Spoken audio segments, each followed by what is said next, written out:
بسم الله الرحمن الرحيم نون والقلم وما يسطرون ما أنت بنعمة ربك بمجنون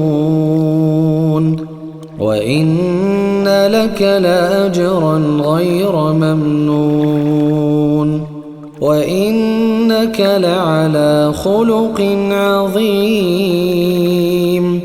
فستبصر ويبصرون بأيكم المفتون. الحمد لله والصلاة والسلام على رسول الله وعلى آله وصحبه ومن تبعهم بإحسان إلى يوم الدين. Alhamdulillah, kita diberikan nikmat yang sangat banyak sehingga Allah takdirkan kita bisa menyambung dari keluarnya kita dari rumah-rumah kita dalam rangka menuntut ilmu agamanya Allah Subhanahu wa ta'ala. Dan menuntut ilmu, keluarnya seseorang dari rumahnya dinilai oleh Allah Subhanahu wa ta'ala sebagai jihad fisabilillah, sebagai bentuk jihad fisabilillah. Sebagaimana dalam hadis yang sahih bahwasanya barang siapa yang keluar menuntut ilmu maka dia dinilai jihad di jalan Allah Subhanahu wa ta'ala sampai dia kembali ke kediamannya. Maka ini nikmat yang sangat besar yang hendaknya kita harus pahami. Tidak semua orang diberikan kesempatan untuk mendalami ilmu agamanya Allah Subhanahu wa ta'ala. Dalam Al-Quran dijelaskan, wallahu yahdi man yasha ila siratim mustaqim. Allah memilih orang-orang yang dikehendakinya kepada jalan yang lurus, kepada jalan hidayah. Juga dalam firman-Nya, yu'til hikmata man yasha wa may yu'tal hikmata faqad utiya khairan katsira. Allah memberikan hikmah kepada orang yang dikehendaki. Barang siapa yang diberikan hikmah, yakni pemahaman Al-Quran dan Sunnah yang diajarkan oleh Rasulullah SAW, maka dia telah diberikan kebaikan yang banyak. Sehingga kebaikan yang banyak adalah ketika kita faham agama kita, ketika kita menjadi orang-orang yang faqih dengan agama kita. Kita belajar kemudian diamalkan. Ini arti faqih. Sebagaimana perkataan Syekh Utsaimin rahimahullah,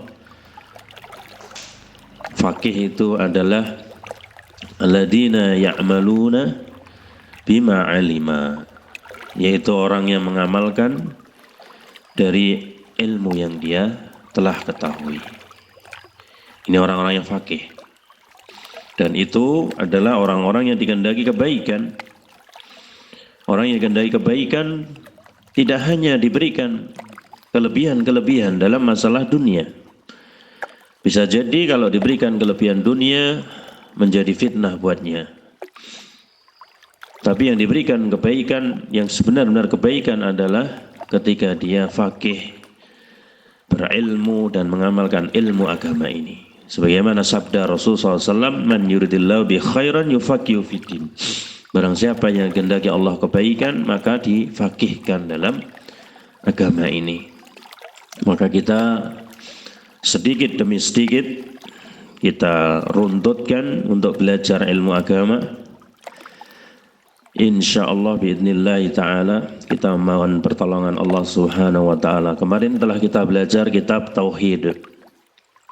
Sekarang kita akan belajar Kitabul Adab. Kitabul Adab. Adab, yahfidina azakumullah, memiliki kedudukan yang sangat tinggi di sisi syariat Islam.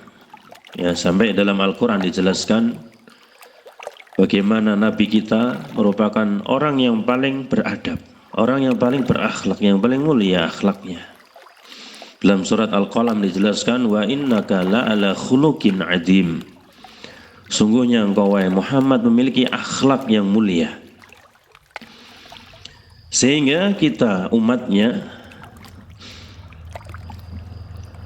diperintahkan untuk meniru, untuk belajar mentauladani akhlak dan adab Rasul sallallahu alaihi wasallam, sehingga kita menjadi orang-orang yang betul-betul mengikut bagaimana Rasul sallallahu alaihi wasallam memberikan contoh kepada kita dari akhlak-akhlak yang mulia.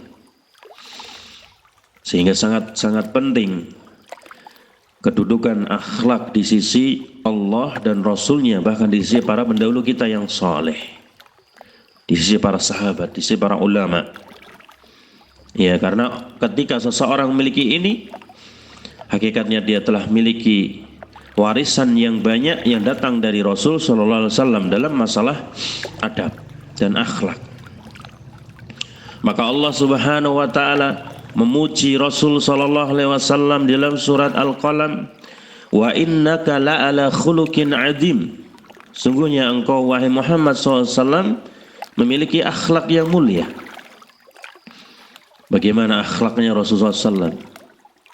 Di dalam hadis dijelaskan apa? Wala bifadin ghalidin. Rasul itu bukan orang yang keras, bukan orang yang kasar.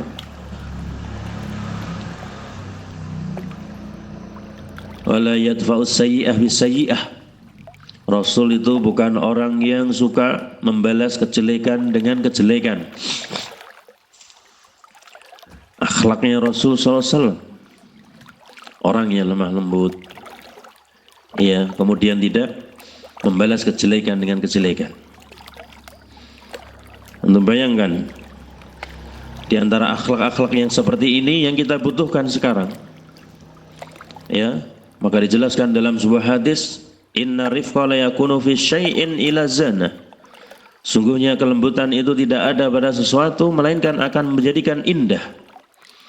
Kita kalau melihat orang yang lemah lembut, penuh kasih sayang, baik, ya, itu senang. Karena itu sudah disabdakan dalam hadis, inna rifqa la yakunu fi syai'in ila zana. Tidaklah kelembutan itu ada pada sesuatu melainkan akan menjadikan indah, jadikan perhiasan. Wa yanza'u an shay'in ila sana, dan tidaklah terangkat dari sesuatu maka akan menjadi rusak, menjadi jelek. Iya. Nah, ini hafidina azakumullah. Bismillahirrahmanirrahim.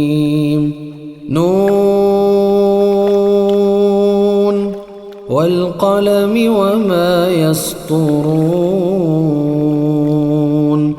ما أنت بنعمة ربك بمجنون وإن لك لأجرا غير ممنون وإنك لعلى خلق عظيم فستبصر ويبصرون بأيكم المفتون